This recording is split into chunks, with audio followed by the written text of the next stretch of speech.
Hi అండి. ఈరోజు మన ఛానల్లో వ్లాగ్ వచ్చి ఆనపకాయ కుర్మా చేస్తున్నానండి. ఆనపకాయ కుర్మా నేను చేయట్లేదండి, అమ్మ వచ్చింది కదండి, మా అమ్మ చేతి వంట తినాలని ఉంది. ఈరోజు అమ్మ చేతితో ఆనపకాయ కుర్మా చేస్తున్నాను. ఓకేనా అండి, ప్రాసెస్లోకి వెళ్ళిపోదాం.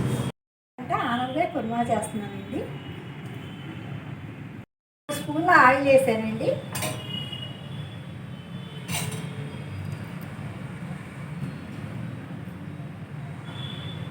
లవంగాలు ఒక 8 అండి. చెక్క చిన్న ముక్క, చిన్న ముక్కలు చేసి వేసుకోవాలండి.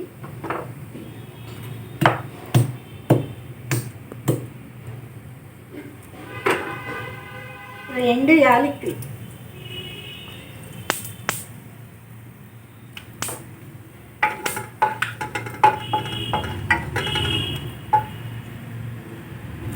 ఇప్పుడు ఉల్లిపాయ వేస్తున్నానండి.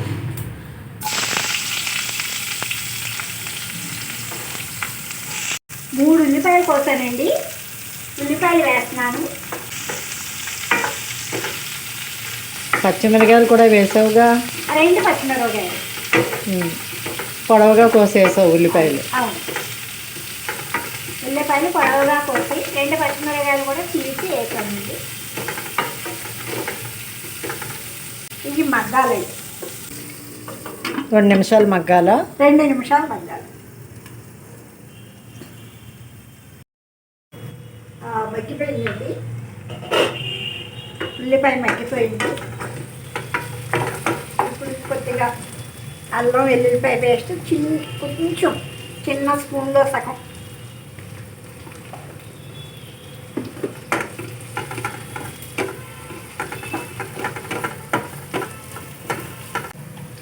చిటికెడు పసుపు,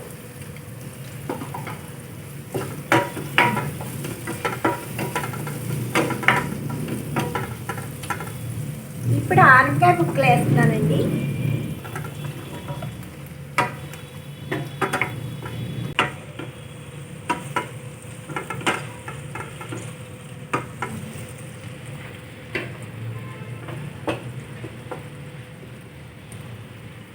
కొద్దిగా కొత్తిమీర, కొంచెం కరివేపాకు. మగ్గిన తర్వాత ఉప్పు అది వేస్తాం. మళ్ళీ మగ్గడానికి మూత పెడుతున్నావు? ఓ 15 నిమిషాలు పడుతుంది మగ్గడానికి. అందులోనే వాటర్ వచ్చి మగ్గుతుందా? మగ్గుతుంది. ఓ 15 నిమిషాలు వాటర్ వచ్చిన తర్వాత మగ్గి మనం ఇప్పుడు చూస్తే తెలుస్తుంది. చూస్తాము. మగ్గిపోయిందండి, బాగా మగ్గింది కదమ్మా? బాగా మగ్గింది. ఇప్పుడు కారం వేద్దాం. మసాలా ఫ్లేవర్ వాసన చాలా బాగా వస్తుంది, మంచి వాసన వస్తుంది. 1 స్పూనా కారం? స్పూన్ కారం అంటే ఆనపకాయకి పట్టదు కారం. రుచికి సరిపడినంత ఉప్పు. నేను 1 స్పూన్ వేసాను, చాలా పొట్ట మళ్ళీ వేసుకోండి. కారం ఎక్కువ తినేవాళ్ళు ఉంటాయి. కారం ఎక్కువ తినేవాళ్ళు కారం సరిపోతుంది. కారం మనం చేసే క్వాంటిటీకి ఇప్పుడు కారం సరిపోతుంది. ఇంకా ఎక్కువ ఆనపకాయ ముక్కలు అయితే కొంచెం కారం ఎక్స్ట్రా చేసుకోవాలి. మనం చిన్నకాయ ఆనపకాయ కదా, ఎంతో కాదు కదా. మళ్ళీ ఒక 5 నిమిషాలు మగ్గించి అప్పుడు వాటర్ పోతాం. మళ్ళీ మగ్గించాలి. అంతా కారం వాసన పోవాలి. కారం వాసన పోయే వరకు మగ్గబెట్టాలి. ఆనపకాయ ఎక్కువ మగ్గడంలోనే ఉడికిపోద్ది. అది మూత తీస్తున్నానండి. అది పైకి చూసావా ఎలా వచ్చిందో? చిమ్చిమ్లాడుతూ వస్తుంది కదా నూనె. అది వాటరు నూనె ఇంకా వాటర్ రాదు, నూనె వస్తుంది పైకి. ఇంకా వాటర్ అంతా ఆరిపోయింది, వాటర్ మగ్గిపోవడంలో అయిపోయింది, ఆవిరైపోయింది. ఇప్పుడు ఉడకడానికి కాస్త వాటర్ పోస్తే ఉడుకుతుంది.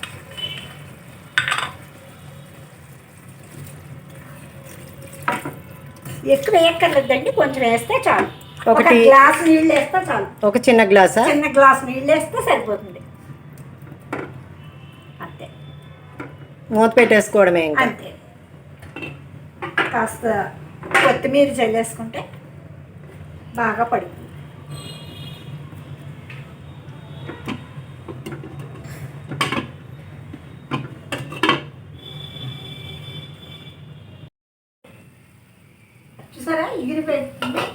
శుభ్రంగా వాటర్ అయిపోతుంది.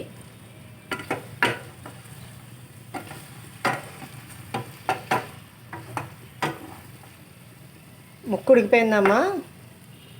బాగా ఉడికింది. ఓ, లేత మూలాంచి తొందరగా ఉడికిపోయింది. లేత ఆనపకాయ తొందరగా ఉడికిపోద్ది అనమాట. చాలా బాగుంది. ఉప్పు చూడాలి. ఇందులో ఇప్పుడు పెరుగు వేస్తున్నానండి.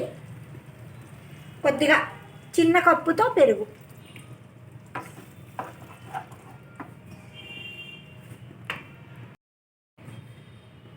ఆనపకాయ కుర్మాకి కొంచెం పెరుగు వేసుకుంటే అది కుర్మా బాగుంటుందండి. అది కూడా 2 ఉడుకులు వచ్చిన వెంటనే కట్టేసుకోవాలి. పెరిగేసాకనా? పెరిగేసాక చల్లారిపోయిన తర్వాత చిన్ని నిమ్మ చెక్క రసం పిండితే సరిపోతుంది అంతే. ఇంకేం చేయక్కర్లా. ఇప్పుడు మళ్ళీ 2 ఉడుకులు రావాలి. అయిపోయింది. ఇదిగో ఉడుకుతుందిగా. ఉమ్. ఇంకా చాలు, లేకపోతే మళ్ళీ పెరుగు ఇరిగిపోయినట్టు అయిపోతుంది. పెరిగేసి దించేసుకోవడమేనా అంటే అయితే? ఒక్క సెకండ్ అలా ఉంచి వేడి మీద పెరిగేసుకొని దించేసుకుంటే సరిపోతుంది. లేకపోతే పెరుగు మళ్ళీ ఇరిగిపోయినట్టు అయిపోతుంది అన్నమాట. ఉమ్. ఇప్పుడు ఉన్నది కొత్తిమీర వేస్తున్నాను.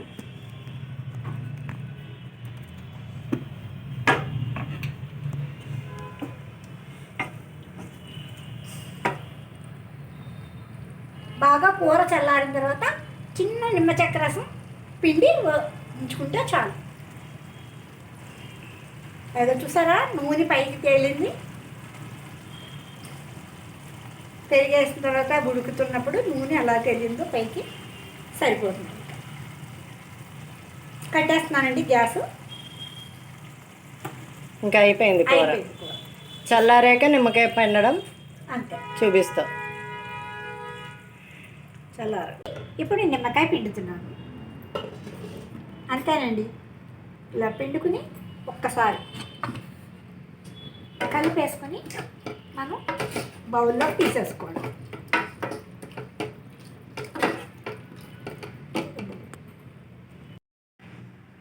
ఇది రైస్లోకి, బిర్యానీలోకి, చపాతీ కానీ, పులకా కానీ ఏదైనా బాగుంటుందండి.